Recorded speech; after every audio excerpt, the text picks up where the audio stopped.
So hello guys, GK वाला official में आपका एक बार फिर से स्वागत है। दोस्तों आज हम लाए हैं बायोलॉजी जीव विज्ञान से टोटल 25 प्रश्न जो आपको रेलवे ग्रुप डी 2026 के लिए बहुत ही इंपॉर्टेंट साबित होने वाली है।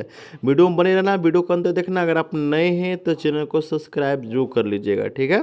तो स्टार्ट करते हैं दोस्तों। क्वेश्चन नंबर 1 आपका पहला क्वेश्चन हो जाएगा कि पेरीप्लिटेना अमेरिकाना किसका वैज्ञानिक नाम है, आपको बताना है।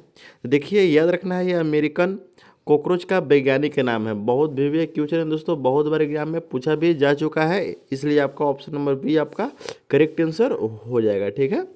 क्वेश्चन नंबर दूसरा हो जाएगा दोस्तों आपका कि पादप कोशिकाओं में गोल्जी काय किस नाम से जाना जाता है, आपको बताना है। देखिए पादप कोशिका में जो गोल्जी काय होता है दोस्तों, याद रखना है वो आपका डिक्टियोसोम के नाम से जाना जाता है, ठीक है। यानी कि ऑप्शन नंबर ए आपका करेक्ट आंसर हो जाएगा।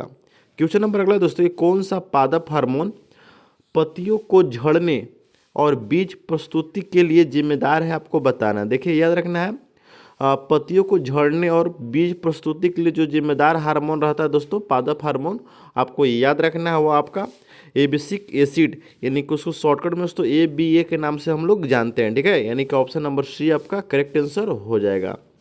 क्वेश्चन नंबर अगला दोस्तों 4 नंबर के रक्त में प्रोथोबिम्बन का निर्माण किस अंग में होता है और इसके लिए कौन सा विटामिन आवश्यक है, आपको बताना है, ठीक है। क्वेश्चन नंबर आपका 4 हो जाएगा। तो याद है दोस्तों आपका यह दोस्तों किस अंग में होता है, तो यकृत में होता है। इसके लिए जो विटामिन आवश्यक है, विटामिन के आवश्यक है, आपको याद रखना है, ठीक है। यानी कि ऑप्शन नंबर बी आपका करेक्ट आंसर हो जाएगा। क्वेश्चन नंबर अगला दोस्तों 5 नंबर कि हृदय की धड़कन शुरू करने के लिए पेसमेकर के रूप में कौन सा नोड कार्य करता है, आपको बताना है। बहुत भी क्वेश्चन है, बहुत बार एग्जाम में पूछा भी जा चुका है, ठीक है। तो याद रखना दोस्तों, हृदय की धड़कन शुरू करने के लिए पेसमेकर के रूप में कौन सा नोड कार्य करता है, तो आपका जो राइट आंसर हो जाएगा एसे नोड। बहुत बार एग्जाम में पूछा गया है एसे नोड, यानी कि ऑप्शन नंबर बी आपका करेक्ट आंसर हो जाएगा। क्वेश्चन नंबर अगला दोस्तों 6 नंबर कि नेफ्रॉन के किस भाग में ग्लूकोज और अमीनो एसिड का अधिकतम पुनरावसन होता है, आपको बताना है। देखिए नेफ्रॉन के किस भाग में ग्लूकोज और अमीनो का पुनरावसन जो अवशोषण होता है, आपको बताना है। तो याद रखना दोस्तों, आपका क्वेश्चन नंबर 6 हो जाएगा, ठीक है।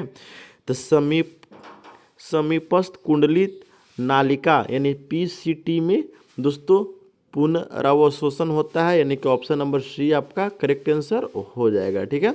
क्वेश्चन नंबर अगला दोस्तों कि मानव मस्तिष्क का हाइपोथैलेमस मुख्य रूप से किसे नियंत्रित करता है, आपको बताना है। देखिए हाइपो जो थैलेमस होता है दोस्तों, मुख्य रूप से किसको नियंत्रित करता है, आपको बताना है। तो याद रखना है ये आपका स्मृति और तर्क को, यानी कि मेमोरी और लॉजिक को यह दोस्तों नियंत्रित करता है, ठीक है। यानी कि ऑप्शन नंबर सी आपका करेक्ट आंसर हो जाएगा। क्वेश्चन नंबर अगला दोस्तों 8 नंबर कि कवक की कोशिका भित्ति किसकी बनी होती है। ये दोस्तों इजी क्वेश्चन है। जो कवक यानी फंगस जो होता है दोस्तों, जो कोशिका भित्ति होती है, आपको याद रखना है वो आपका काइटिन के बनी होती है, यानी कि ऑप्शन नंबर बी आपका करेक्ट आंसर हो जाएगा, ठीक है। क्वेश्चन नंबर अगला दोस्तों 9 नंबर कि द्विनामकरण पद्धति में पहला शब्द और दूसरा शब्द क्रमशः क्या दर्शाता है, आपको बताना है। देखिए बहुत भी क्वेश्चन है, बहुत बार एग्जाम में पूछा भी जा चुका है, ठीक है। जो द्विनामकरण पद्धति है दोस्तों, उसमें जो पहला शब्द और दूसरा शब्द जो है दोस्तों, वो क्या दर्शाता है, आपको याद रखना है, ठीक है। तो आपका जो पहला शब्द होता है दोस्तों वंश, ठीक है, दूसरा जो शब्द होता है प्रजाति, ये दोनों को दर्शाता है, ठीक है। यानी कि ऑप्शन नंबर बी आपका करेक्ट आंसर हो जाएगा। क्वेश्चन नंबर अगला दोस्तों कि कोशिका में ATP का संश्लेषण माइटोकॉन्ड्रिया के किस भाग में होता है, आपको बताना। देखिए कोशिकाओं में जो ATP का संश्लेषण होता है वो माइटोकॉन्ड्रिया को किस भाग में होता है, तो आपको याद रखना है वो आपका क्रिस्टी की आंतरिक सतह यानी कि F1 कण में होता है, यानी कि ऑप्शन नंबर सी आपका करेक्ट आंसर हो जाएगा, ठीक है। क्वेश्चन नंबर अगला दोस्तों कि निम्नलिखित में कौन सा एक अग्रलिखित का उदाहरण है। देखिए अग्रलिखित का जो उदाहरण है दोस्तों, आपको बताना है। तो याद रखना है दोस्तों, वो आपका जो राइट आंसर हो जाएगा अपेंडिक्स जो होता है दोस्तों अग्रलिखित का, यानी कि वेजिट आर्गन का उदाहरण है, आपको याद रखना है, ठीक है।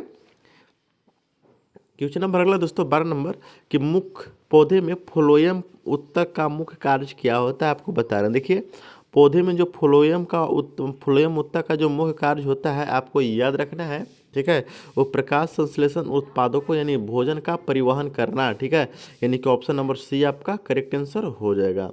क्वेश्चन नंबर अगला नंबर 13 नंबर आपका कि कौन सा विटामिन वसा में घुलनशील है लेकिन शरीर में संचित नहीं होता, ठीक है। लेकिन यह दोस्तों अपवाद में है, लेकिन वसा में घुलनशील है लेकिन शरीर में संचित नहीं होता, कौन सा विटामिन है, तो याद रखना दोस्तों आपका विटामिन नंबर के, ठीक है। विटामिन जो के होता है दोस्तों वसा में घुलनशील है लेकिन शरीर में संचित नहीं होता है, यानी कि ऑप्शन नंबर डी आपका करेक्ट आंसर हो जाएगा।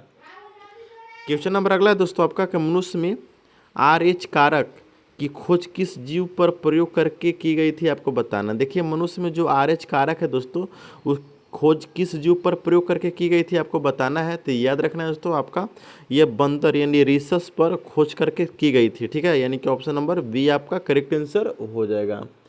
क्वेश्चन नंबर अगला दोस्तों 15 नंबर कि मेंडल ने अपने प्रयोग के लिए मटर के पौधों के कितने जोड़ी विपरीत लक्षणों को चुना था आपको बताना है। क्वेश्चन नंबर आपका 15 हो जाएगा, तो याद रखना दोस्तों यह 7, यानी कि ऑप्शन नंबर बी आपका करेक्ट आंसर हो जाएगा।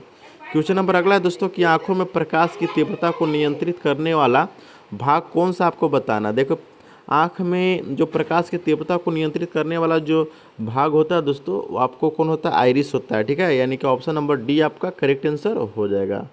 क्वेश्चन नंबर अगला दोस्तों 17 नंबर कि एंजाइम मूल रूप से क्या होता है। देखिए एंजाइम जो रहता है दोस्तों वो मूल रूप से क्या रहता है, तो याद रखना वो प्रोटीन होता है, ठीक है, यानी कि ऑप्शन नंबर सी आपका करेक्ट आंसर हो जाएगा।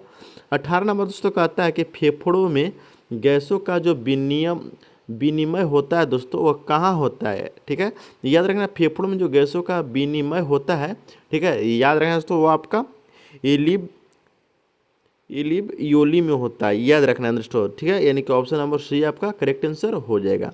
क्वेश्चन नंबर अगला दोस्तों 19 नंबर कि सिट्रस कैंकर रोग होता है किसके कारण होता है। जो सिट्रस कैंकर रोग होता है दोस्तों आपको याद रखना है दोस्तों यह जो रोग होता है, ठीक है, ये किसके कारण होता है, तो जीवाणु के कारण होता है, यानी कि ऑप्शन नंबर बी आपका करेक्ट आंसर हो जाएगा।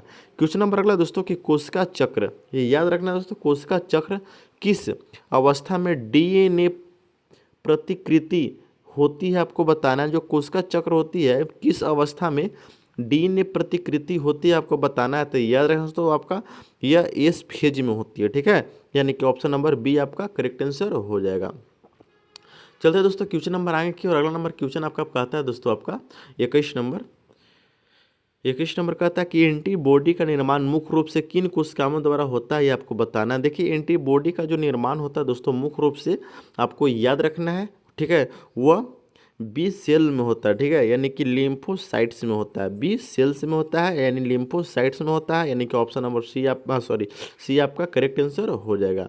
क्वेश्चन नंबर अगला दोस्तों आपका 22 नंबर कि शरीर की सबसे छोटी अंतःस्रावी ग्रंथि कौन सी है आपको बताना। देखिए अंतःस्रावी ग्रंथि जो शरीर की सबसे छोटी ग्रंथि है दोस्तों वो कौन सी आपको बताना है, तो याद रखना है पीनियल ग्रंथि को दोस्तों शरीर का सबसे छोटी अंतःस्रावी ग्रंथि कहते हैं, यानी कि ऑप्शन नंबर बी आपका करेक्ट आंसर हो जाएगा। क्वेश्चन नंबर 23 नंबर कहता है कि दोस्तों कि पार्किंसंस रोग मस्तिष्क के किस रसायन की कमी के कारण होता है आपको बताना। देखिए जो यह रोग है दोस्तों, ठीक है, पार्किंसंस रोग जो है, ठीक है, मस्तिष्क के किस रसायन की कमी से कारण होता है आपको बताना है, तो याद रखना दोस्तों यह जो होता है वो आपका डोपामाइन के कारण होता है। किसके कारण, डोपामाइन के कारण होता है, यानी कि ऑप्शन नंबर बी आपका करेक्ट आंसर हो जाएगा, ठीक है।